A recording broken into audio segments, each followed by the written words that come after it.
"You're going to die poor," she wrote. Hours later, the Pentagon called about my $156 million inheritance. The message on my cell phone still glowed with my Aunt Monica's cruelty. Her words were sharp as broken glass, ending yet another argument about my need for a small loan to pay the rent. To her, I was a lost cause, a stain on the family's reputation, the son of Carlos, the soldier who abandoned them for a life of secret missions and silence. I grew up hearing whispers about my father. They said he was a dreamer, an irresponsible man who traded his family for a fantasy. Monica and her husband Rogério were the opposite. They had a company, a big house, and even greater pride. They were the center of our small family universe, and I was the forgotten satellite, spinning in the orbit of poverty and shame. Aunt Monica called me poor, and hours later, the Pentagon called about my $156 million.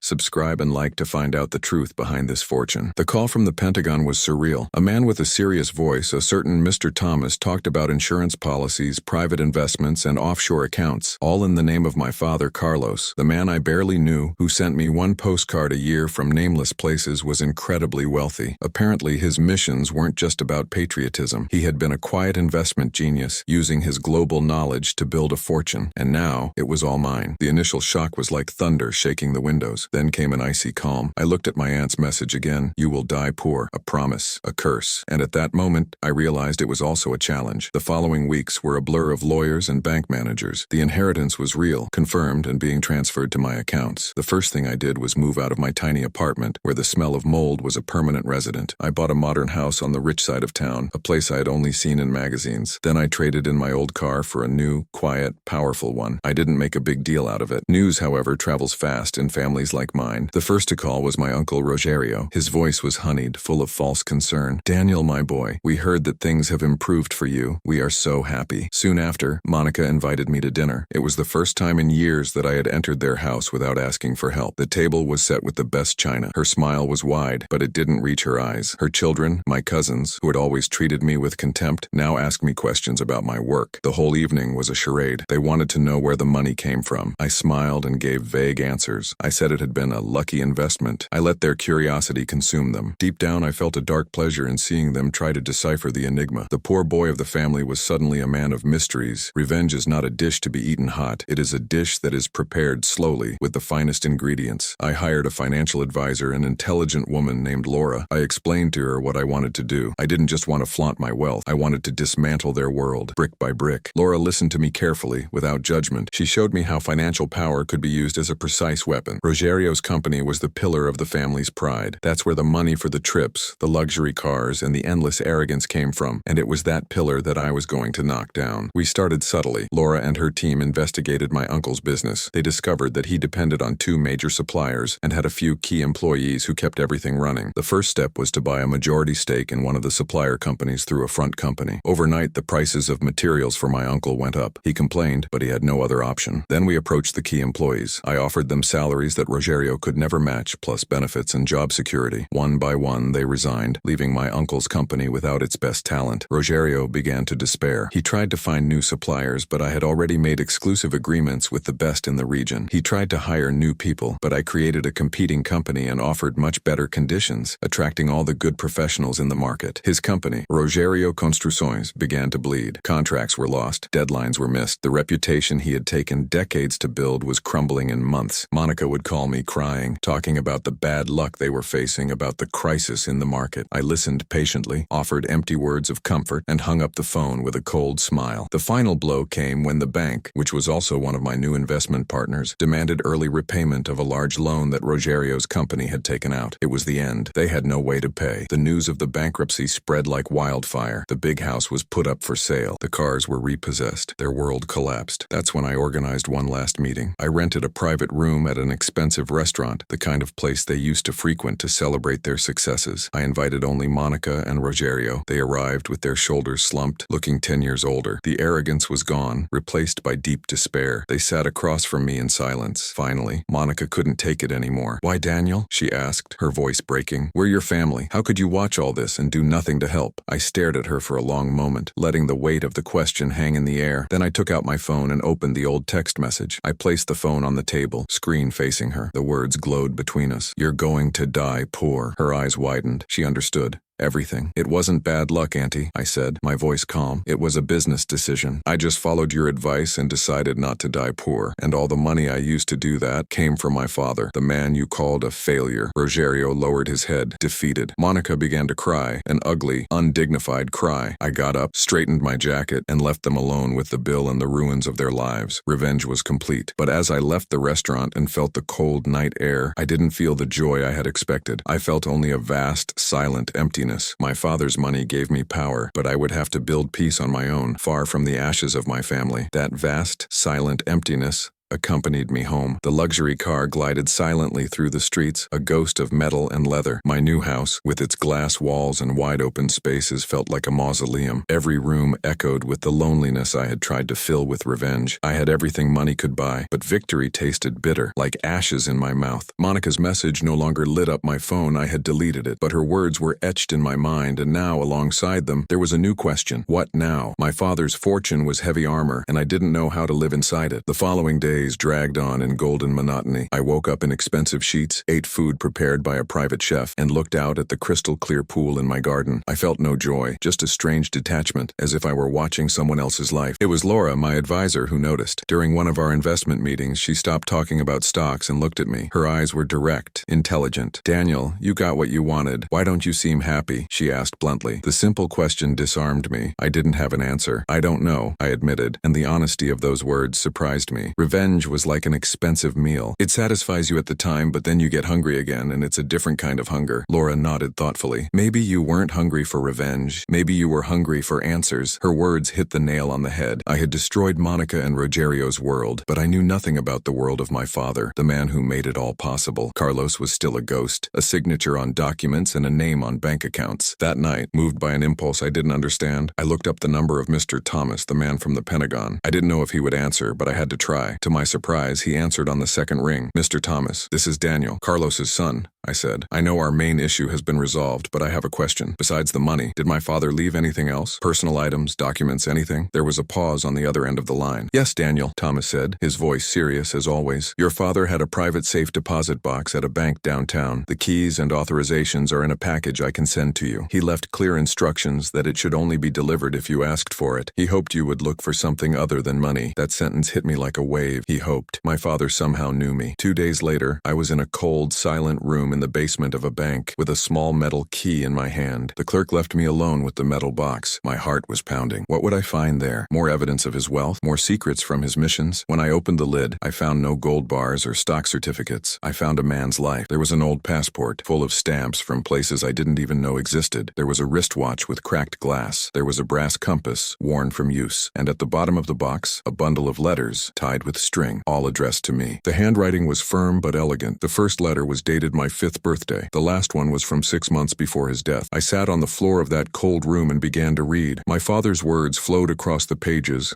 building an image of a man I never knew. He was not the irresponsible dreamer my aunt described. He was a man tormented by his choices. "My dear Daniel," the first letter began, "today you are 5 years old. I wanted to be there to give you this little wooden boat I made, but my work keeps me away. Know that even though I am thousands of miles away, my heart is with you." In another letter, he talked about my mother's divorce. "Your mother is a good woman, Daniel, but she deserved a normal life, a life I couldn't give her. Letting her go was the hardest thing I've ever done, but it was an act of love, just like keeping myself away from you." The truth, revealed in dozens of letters he never had the courage to send, was devastating. His job wasn't just about investments. He was part of an intelligence unit that dealt with dangerous threats. His family had become a target. The silence, the distance, the abandonment, it had all been a way to protect me. He didn't abandon me. He sacrificed himself. The fortune he built was not a trophy of his adventures, but a safety net for me. The only way he could find to take care of the son he couldn't hug. He wrote about how he followed my life from afar, through reports from private investigators. He knew about my difficulties, my late rent, my aunt's contempt. "The hardest part," he wrote in his last letter, "is knowing that you are suffering and not being able to intervene." Monica and Rogério never understood. For them, success is something to be flaunted. For me, success was ensuring that you would survive, even if you hated me for it. "Money will give you power, son. Use it to build, not to destroy. Revenge is a prison. Freedom is building your own peace." The tears I had held back for years finally fell, smudging the ink on my father's letters. The anger I felt toward him dissolved, replaced by deep sorrow and immense gratitude. gratitude. The emptiness inside me began to be filled, not with power or money, but with understanding. My father was not a failure. He was a silent hero, and his greatest battle was fighting the urge to be close to me to keep me safe. I left the bank feeling like the weight of the world had been lifted from my shoulders. I called Laura and asked her to meet me. We sat in a quiet cafe, and for the first time, I told someone my whole story, from my aunt's message to my father's letters. She listened with an empathy that warmed my soul. "Your father gave you more than an inheritance, Daniel," she said softly. "He gave you a purpose," and I knew she was right. The money was no longer a weapon for revenge. It was a tool. It was a father's legacy of love. That afternoon, I asked Laura to help me set up a foundation in Carlos's name, to help families of people in high-risk occupations, to give others the security my father fought so hard to give me. Revenge was complete, but my real life was just beginning, built not on the ruins of my family, but on the solid foundation of a father's sacrifice. Peace, I realized, was not something to be found, but something to be built, brick by brick. The first few months of the Carlos Foundation were like learning to walk again. I spent my days in a simple office we rented in the city center, a place that smelled of coffee and new paper. It was the opposite of my luxurious home, and I felt more alive there than anywhere else. Laura was by my side every step of the way. She was no longer just my advisor. She was my partner, the architect who helped me transform my father's money into something with soul. Together we analyzed projects, interviewed families, and created support programs. The work was difficult, full of bureaucracy and sad stories, but every small victory was like a light shining in the darkness. I saw in the eyes of the people we helped a reflection of my own story, the silent struggle, the feeling of abandonment. The difference was that now I could extend the hand my father never could. Laura and I developed a routine. Our business meetings extended into dinners at simple restaurants where we talked about everything except money. I told her about my childhood, about my family's whispers and my father's absence. She told me about her own dreams and difficulties. There was a calmness in her presence that appeased the storm I had carried for so long. One night, while organizing some documents, our hands touched by chance. It was a quick, electric touch. We looked at each other, and in that silence, a new truth formed, something that was not in any contract or spreadsheet. I was falling in love with her, not the woman who helped me carry out revenge, but the woman who taught me how to build peace. My father's money gave me a new beginning, but it was Laura who was teaching me how to live in it. Peace, however, is often tested by the shadows of the past. One day, I received a call from an unknown number. I hesitated, but answered. The voice on the other end was weak, hesitant, almost unrecognizable. It was Monica. "Daniel, it's me, your aunt," she said, as if I could have forgotten. Her tone was not one of anger or arrogance, but of deep humiliation. She told me that Rogério was ill, that his health problems had worsened with the stress of bankruptcy. She said they were living in a small rented apartment and could barely pay the bills. She didn't ask for money directly. Instead, she appealed to the only thing she still thought we had in common: blood. "We made mistakes, Daniel. We were hard on you, but we are your family. You can't turn your back on us completely." Her words didn't make me angry, or even give me the dark pleasure I had felt before. I just felt deeply tired. The curse she had thrown at me, "You're going to die poor," had ricocheted and hit her instead. But I was no longer the boy she used to humiliate. I was the son of Carlos,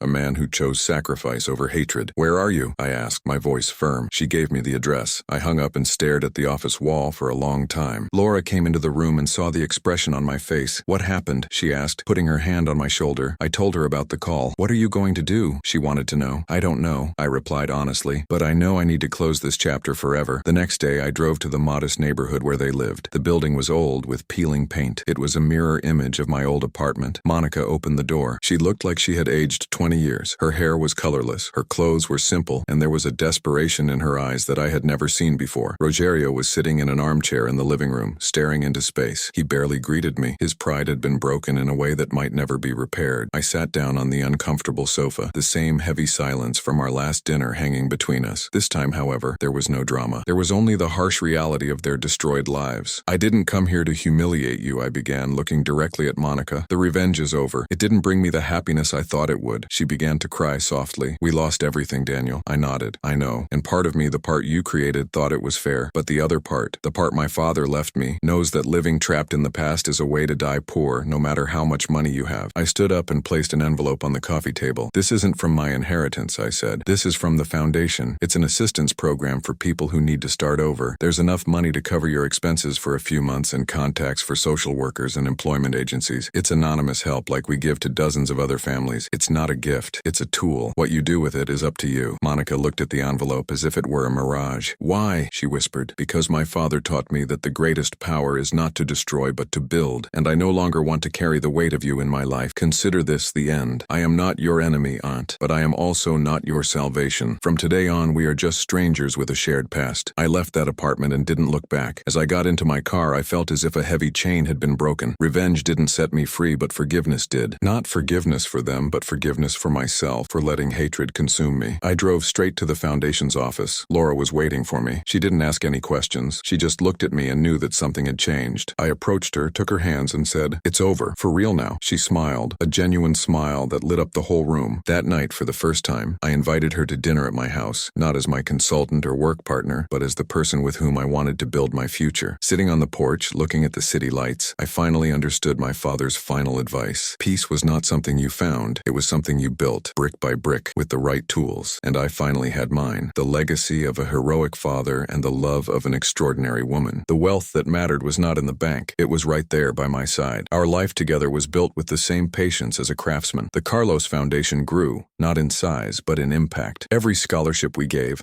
every family we helped get back on their feet was another brick in my father's legacy. Laura and I got married in a simple ceremony with a few friends in a garden we rented. There was no luxury, just the truth of what we felt for each other. The wealth I inherited became a silent backdrop to the life that really mattered, the life we were creating. A year after our wedding, Laura gave me the news that would change everything. She was pregnant. The joy I felt was so intense that it took my breath away. I was going to be a father. The word echoed in my mind, full of weight and promise. I would have the chance to be everything Carlos couldn't be for me. Present, constant, a safe haven. During Laura's pregnancy, I delved even deeper into my father's letters. I read and reread them, no longer with the pain of loss, but with the curiosity of a son trying to understand the man behind the hero. I wanted to learn from his mistakes, from his sacrifices. In one of the letters, he wrote, "I hope you have a son one day, Daniel, and I hope you can hold him every day, that you can hear his laughter up close, not through a report. That will be my true victory." Those words became my guide. With every piece of furniture I assembled for the baby's room, with every doctor's appointment where I held Laura's hand, I felt I was honoring my father's deepest wish. I was building his victory. Our son, Lucas, was born on a sunny spring morning. Holding him for the first time was like feeling the universe reorganize itself. That little being, with his curious eyes and tiny hands, filled the last empty space that still existed in me. The emptiness that revenge had left, which understanding had filled, now overflowed with a love I never imagined I was capable of feeling. The first years of Lucas's life were a happy blur of sleepless nights, first steps, and infectious laughter. I became the father I had always dreamed of being. I was there for everything, from changing diapers to telling bedtime stories. My house, once a cold mausoleum, was now a home, full of noise, scattered toys, and a warmth that came from within. One day, when Lucas was about 4 years old, I was in the Foundation's office reviewing some documents. My phone rang. It was a lawyer,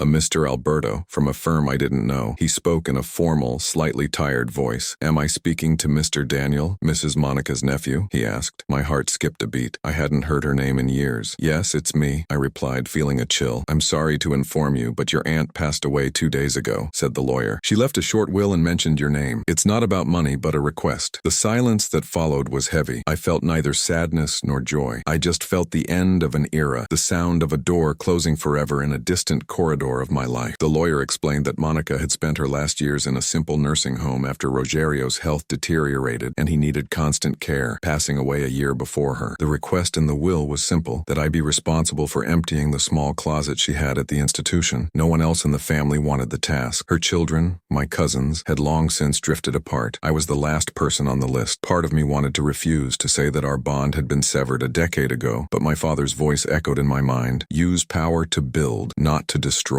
Ending this once and for all was a form of building. It was building my own final piece. "I'll go," I told the lawyer. That weekend, I drove to the nursing home. It was a clean place, but with an air of permanent melancholy. A nurse took me to a small room and handed me a key. Monica's closet contained little: some old clothes, a pocketbook with yellowed pages, and a shoebox. I sat on the edge of the empty bed and opened the box. Inside, there was no jewelry or valuables. There were photos, old photos, from when we were a family. There was a photo of me as a child, sitting on my father Carlos's lap. They were both smiling at the camera. On the back, in Monica's handwriting, was written, "Carlos and little Daniel, before everything went wrong." In another photo, we were all at a birthday party. Monica, Rogério, my cousins, and me. We looked happy, an image of a past that may never have been as simple as the photo suggested. At the bottom of the box, I found a crumpled envelope addressed to me. It had no stamp. It was a letter she never sent. My hands trembled a little as I opened it. Her handwriting was shaky, difficult to read. "Daniel," it began, "if you are reading this, it is because I am already gone. I am not writing to ask for forgiveness, because I know I do not deserve it. I am writing to explain. We envied your father. We envied his freedom, his courage to be different, and when he was gone, we poured all that bitterness onto you, who was his reflection. Seeing you succeed with his money was like reliving our own sense of failure. We destroyed you because we didn't know how to build ourselves. I hope your life is good. I hope you have built something beautiful with the stones we threw at you. Goodbye, Monica." I folded the letter and put it in my pocket. Her words did not erase the pain of the past, but they gave it context. It wasn't about me. It never was. It was about them, their fears, and frustrations. I left the closet as it was, taking only the letter and the photo of me with my father. As I left that place and returned to the sunshine, I felt the last thread that tied me to the past break. I drove home. When I walked in, Laura and Lucas were in the living room doing a puzzle on the floor. Lucas ran to hug me, his little hands clinging to my leg. "Daddy, you're back," he shouted, with a smile that was my whole world. I picked him up, hugged him tightly, and looked at Laura over his shoulder. She smiled, knowing, without my having to say anything, that something had been resolved within me forever. At that moment, I understood the ultimate truth. My father's legacy was not money. It was the chance to become a better man than those who raised me. And my greatest wealth was not in a bank vault, but there, in my arms,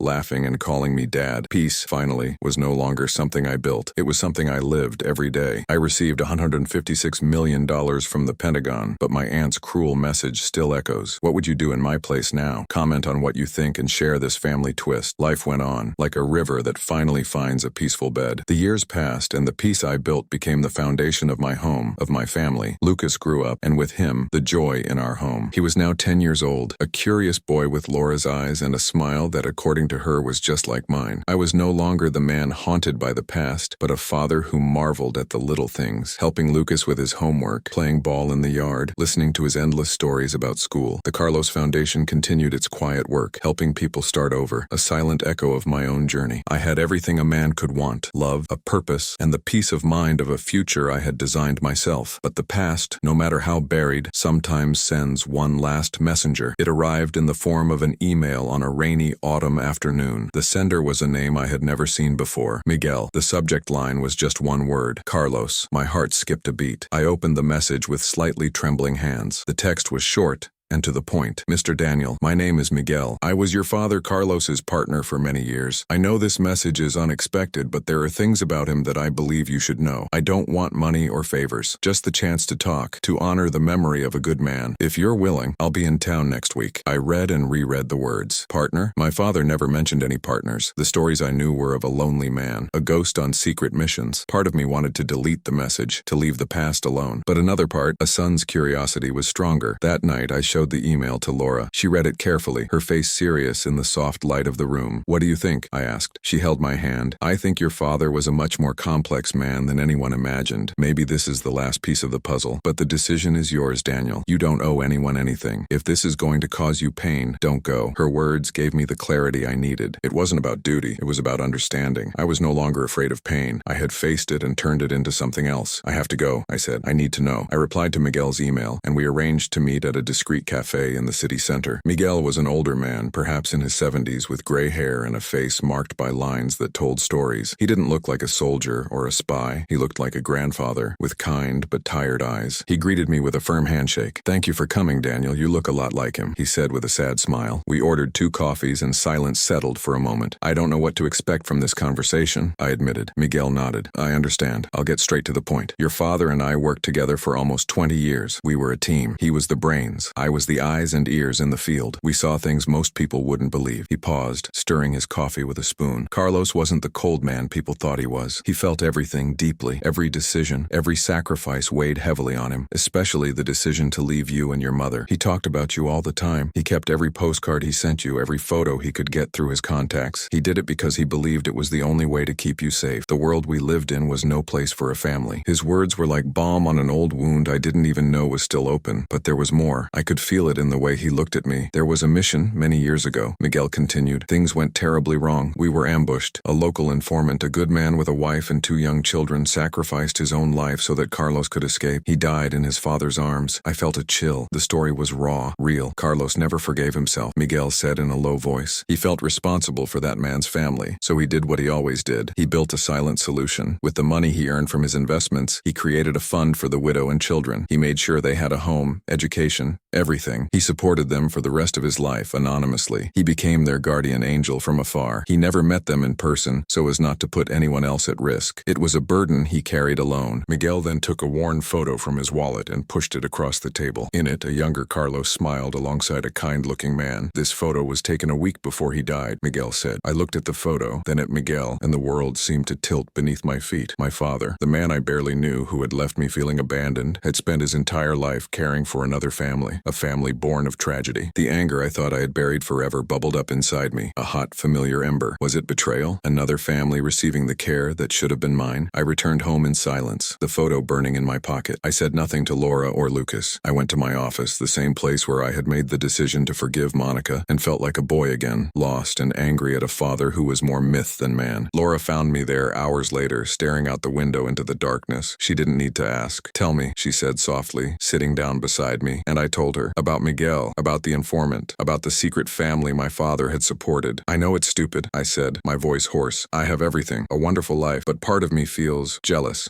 of a family he never knew, but for whom he sacrificed so much. Laura listened patiently. When I finished, she cupped my face in her hands. It's not stupid, Daniel, it's human. But think about it this way. Your father didn't choose that family over you. He chose responsibility. He saw a pain he helped create and spent his life trying to heal it. That doesn't diminish his love for you. It just shows the size of his heart and the weight he carried. Her words cut through the fog of my anger. She was right. My father was neither a saint nor a villain. He was a man who lived by a code of honor that I could barely comprehend, a code that forced him to make impossible choices. He didn't abandon a family to live freely. He traded one visible family for several invisible ones, of which he felt himself to be the guardian. The Carlos Foundation, I realized at that moment, wasn't just my idea. It was the continuation of his life's work, on a larger scale. I finally understood the totality of his legacy. It wasn't just about money. It was about fixing what was broken, even if no one was watching. The next morning, I gathered the Foundation's board of directors. For the first time, I shared my father's complete story, including what Miguel had told me. I proposed that we create a new arm of the Foundation, a global fund to support the families of people who lose their lives in service, whether they are soldiers, journalists, or humanitarian workers. It would be a legacy in the name of Carlos and the man in the photo. The approval was unanimous. That night, I sat with Lucas before he went to sleep. He asked me about his grandfather, Carlos. For the first time, I didn't hesitate. I told him about a complex hero, a man who made mistakes, but spent his life trying to build something good from the ruins. A man who taught me that the greatest wealth is not what you accumulate, but what you repair. As Lucas fell asleep, I looked at him, my son, my peace, my gift, and I understood that my father's ultimate victory was not the fortune he left behind, but the father he allowed me to be, present, constant, and finally, at peace. Peace, I discovered, is not a destination, but a garden. It requires daily care, constant attention to weed out the bitterness before it takes root. For 5 years, my garden flourished. Lucas grew into a 15-year-old teenager, with more questions than answers, and a quiet manner that reminded me of myself. Laura and I had built a solid partnership, a silent dance of support and understanding. The Carlos Foundation was more than a name on a building. It was a real force for good, a silent testimony that second chances were possible. I had turned my father's money into hope for others, and in the process I found my own. I believed that my family's history with its shadows and secrets was finally over, stored away in a book I no longer needed to read, but some stories refused to end. The first weed appeared subtly. Lucas started coming home late from school. At first, it was vague excuses, a group project, extra time at the library, but there was a distance in his gaze, a door slowly closing where before there had only been openness. Laura felt it first. Something's wrong with Lucas, she told me one night as we watched the rain hit the window. He's somewhere else. I tried not to worry. He was a teenager after all. Teenagers build walls. It was natural, but the uneasiness grew in me, an old acquaintance. One afternoon, I decided to pick him up from school without warning. I found him not in the library, but in a small park a few blocks away. He was sitting on a bench talking to a man, an older, thin man, wearing worn clothes and a cap that hid most of his face. My heart froze. There was something about that man's posture, the way he gestured, that was terribly familiar to me. I watched from afar, hidden behind a tree. The conversation seemed serious. Lucas listened intently, his face tense. After about 20 minutes, the man got up, patted my son on the shoulder, and walked away, limping slightly. I waited for him to disappear, and then approached Lucas. He was startled to see me. "Dad, what are you doing here?" The guilt in his voice was clear. "I came to pick you up." "Who was that man, son?" He looked away. "No one. Just a guy I met here in the park. We talk sometimes." The words were rehearsed, fragile. That night, I couldn't sleep. The image of that man wouldn't leave my head. The familiarity, the sense of danger. I used the resources the Foundation provided me and asked a discreet investigator to find out the identity of the man in the park. In the morning, I received an email with a single photo. My stomach turned. The face was older, worn out, marked by years of who knows what. But there was no doubt. It was Rogério. The hatred I thought I had overcome came back with the force of a punch. He had lost everything. His company, his house, his status. Monica was gone. And now, like a hungry ghost, he was coming to haunt my son. His revenge wasn't about money. It was about destroying my peace, the only thing I truly valued. He wanted to poison the roots of my garden. I drove to the poorest part of town, to the address the investigator had given me. It was a dilapidated apartment building. I climbed the stairs that smelled of dampness and knocked on the door. He opened it. For a second he looked confused. Then a slow, ugly smile spread across his face. "Daniel, I was wondering when you'd show up." He gave me room to enter. The apartment was tiny, almost empty. "What do you want with my son, Rogério?" He laughed, a dry, joyless sound. "I'm just offering him a different perspective, an education, telling him the truth about his family, about his father, the great hero Carlos, who abandoned his own son, and about you, who built this life of lies on top of his money." Every word was calculated poison. "Stay away from him," I said, my voice low and dangerous. "Or I swear I'll—" "What, Daniel?" He interrupted me. "Are you going to destroy me? You've already done that. I have nothing left to lose, but you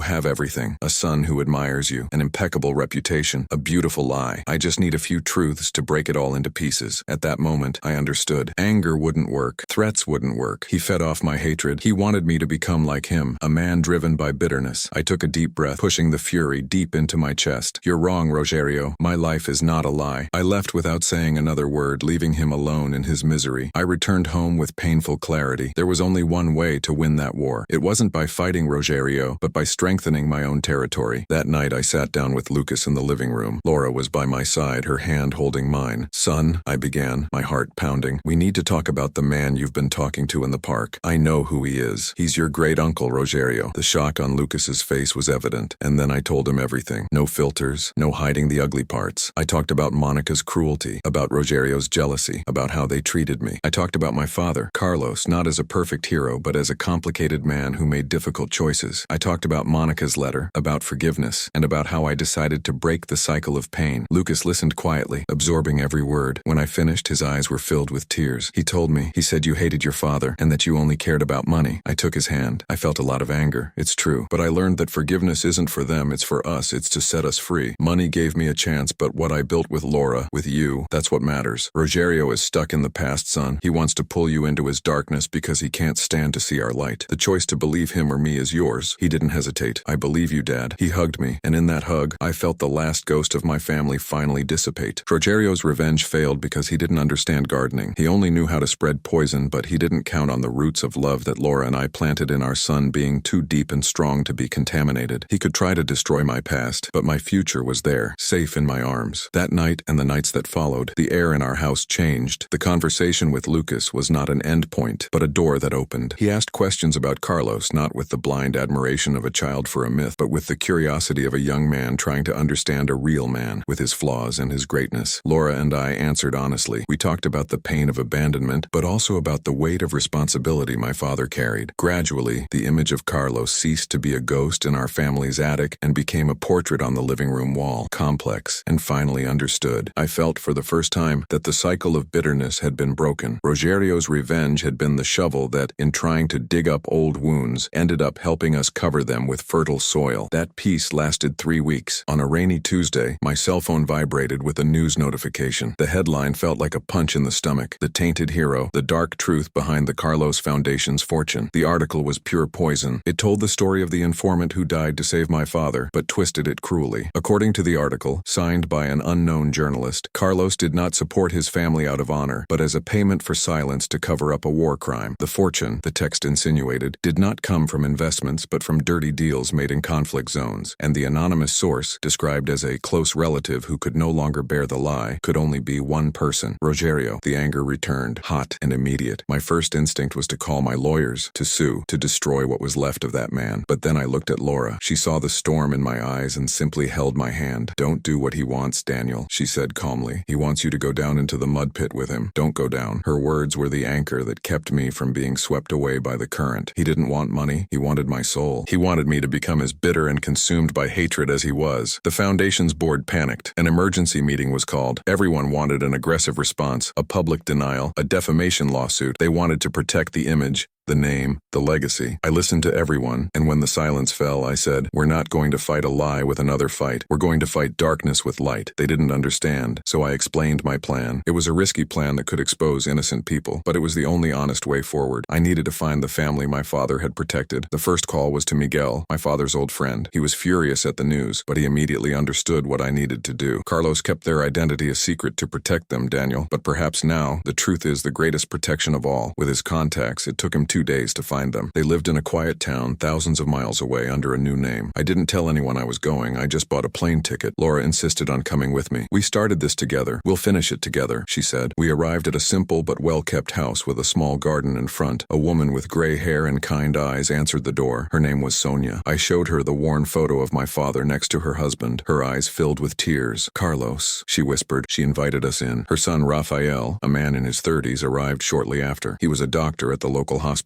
For hours, they told us their story. They spoke of an anonymous angel who gave them a second chance after their world fell apart. They showed us letters with no return address, containing only words of encouragement and bank deposits that ensured Rafael's education. They didn't know who Carlos, the soldier, was. They only knew the legacy of a good man who, from afar, had ensured that their lives would flourish from the ashes of tragedy. I told them about the article, about Rogério's lie. I saw the pain on their faces, the indignation at seeing the memory of their savior and their father and husband tarnished in that way. "People need to know the truth," Rafael said, his voice firm. "Not for you or your foundation, but for them, for the honor of 2 good men." At that moment, I knew what to do. It would not be a press conference with lawyers and rehearsed speeches. It would be something much simpler and more powerful. A week later, the Carlos Foundation organized an event, not to defend itself, but to announce a new program, a full scholarship for the children of humanitarian workers, in honor of the informant who saved my father's life. The highlight of the event was not my speech. It was Sonia and Rafael who took the stage. With moving dignity, Sonia told her story. She didn't talk about war or money. She spoke of kindness, of a man she never met, but who restored her faith in humanity. Rafael spoke about how Carlos's anonymous help allowed him to become a doctor and save other lives, paying forward the gift he received. There was no hatred in their words, only immense gratitude. Their truth was so pure that it disarmed any lie. That night, the headlines were different. The story was no longer about a tarnished hero, but about a secret legacy of kindness. Rogério's attempt to destroy my father's reputation ended up making it even stronger, more human. Days later, I was driving through the old neighborhood where Rogério lived. I saw him through the window of an electronics store. He was standing on the sidewalk, looking at a wall of television showing the news about the foundation event, with Rafael's smiling face. He looked small, old, and, above all, irrelevant. His poison had found no ground to grow. He no longer had power over me. I felt neither anger nor pity. I felt nothing. He was just a ghost, and I no longer believed in ghosts. I returned home to Laura and Lucas. That night I sat in the backyard, the same garden I imagined as my peace. I understood that gardening is not about pulling out all the weeds forever. It's about cultivating the flowers, trees, and fruits with so much love and dedication that their roots become so deep and strong that weeds simply have no room to grow. Carlos's story was complete. Mine, as a father and as a man, was just beginning on ground that was finally clear and ready for the future. 2 months passed. The dust from the battle with Rogério had completely settled, and what remained was a calm I had never known. The Carlos Foundation grew, not as a monument to a war hero, but as a living testimony to the goodness that can arise from pain. Sonia and Rafael became part of our lives, not as a charity project, but as family. We video chatted every week, and the gratitude in their eyes was the greatest payment I could receive. Lucas was happier than ever. The truth about his grandfather, as complicated as it was, had given him roots. He understood that being good didn't mean being perfect. At home, the love between Laura and me was the fertile soil where everything grew. Peace was no longer longer an imagined garden. It was the air we breathed every day. I finally had a life that was not defined by the money I inherited, but by the love I built. The tranquility was shattered one Thursday afternoon. I was in the foundation's office, reviewing proposals for the new scholarship, when my cell phone rang. It was Raphael. His voice, normally calm and confident, was charged with a tension that froze me on the spot. "Daniel, sorry to call like this, but something strange is happening." He told me that in recent days a dark car had been parked across the street from their house. The car had no front license plate, and the driver never got out. When he tried to approach it, the car simply drove away, returning hours later. "It may be nothing," he said, trying to convince himself, "but after everything that's happened, my mother is scared. We are scared." My heart sank. That event, my solution to Rogério's lie, had been a victory. But victories create light, and light attracts insects that prefer darkness. I had exposed Sonia and Raphael, putting their faces on all the news. In my struggle to protect my father's legacy, I had made them targets. "Stay inside and lock everything," I said, trying to keep my voice steady. "I'm taking care of this right now." The first and only person I could think of was Miguel. I hung up on Raphael and called my father's old friend. I told him about the car, about the fear in Raphael's voice. There was a long silence on the other end of the line, a heavy silence full of unspoken things. "I warned you, Daniel," Miguel finally said, his voice grave. "The truth is a powerful tool, but it can cut those who use it. You didn't just fight against the envy of a relative. You reignited a fire that Carlos spent his entire life trying to extinguish." He explained it to me. The mission that cost Sonia's husband his life was not a simple one. The informant had not only exposed arms smuggling, he had evidence of a corruption network involving powerful figures, men who operated in the shadows of war, profiting from chaos. They were my father's real enemies, men who do not forget. "Carlos fought them and won," Miguel continued. "He forced them into an agreement using the evidence he had to ensure their silence and the safety of the informant's family. But your event, you put a spotlight on the only loose end they left behind. The peace I felt was an illusion. I hadn't cleared the ground. I had only swept away the leaves without seeing the snakes hiding underneath. 3 days later, the contact came. It wasn't a dark car or an anonymous threat. It was a man in an expensive suit who showed up at the reception desk of the Foundation's building asking to speak with me. He didn't have an appointment. His name was Alberto. He was older, with gray hair and a face that expressed nothing, like a stone mask. He didn't look like a gangster. He looked like a bank executive, and that made him even more frightening. He sat down in my office and got straight to the point. His voice was low, almost a whisper, but each word carried the weight of a sentence. "Mr. Daniel, my name is Alberto. I represent a group of businessmen who had a long-standing agreement with your father." He spoke about the agreement as if it were any other business transaction. "Carlos was a man of his word. He understood the need for discretion. You, on the other hand, seem to enjoy spectacle." He clasped his hands on my desk. "Your public event has created a problem. It has reopened a door that had been locked for decades, and now we need to close it." Anger began to rise in my throat, hot as acid. "If you touch a hair on that family's head," I began. He interrupted me with a slight wave of his hand, unperturbed. "Threats are for people like your uncle. We don't work with emotions. We work with solutions. The family is safe for now. They are leverage, nothing more. We want something your father had, something the informant gave him before he died. A book of records, account details, names, the original copy. We know he kept it." The shock left me speechless. I didn't know about any book. Carlos had never mentioned anything like that in his letters. "I don't know what you're talking about," I said, and it was the absolute truth. Alberto smiled for the first time. It was a thin, lifeless smile. "Your father was a careful man. He wouldn't leave a weapon like that without a security plan. I'm sure if you look for it, you'll find it. You have 1 week to give us the book. If you don't,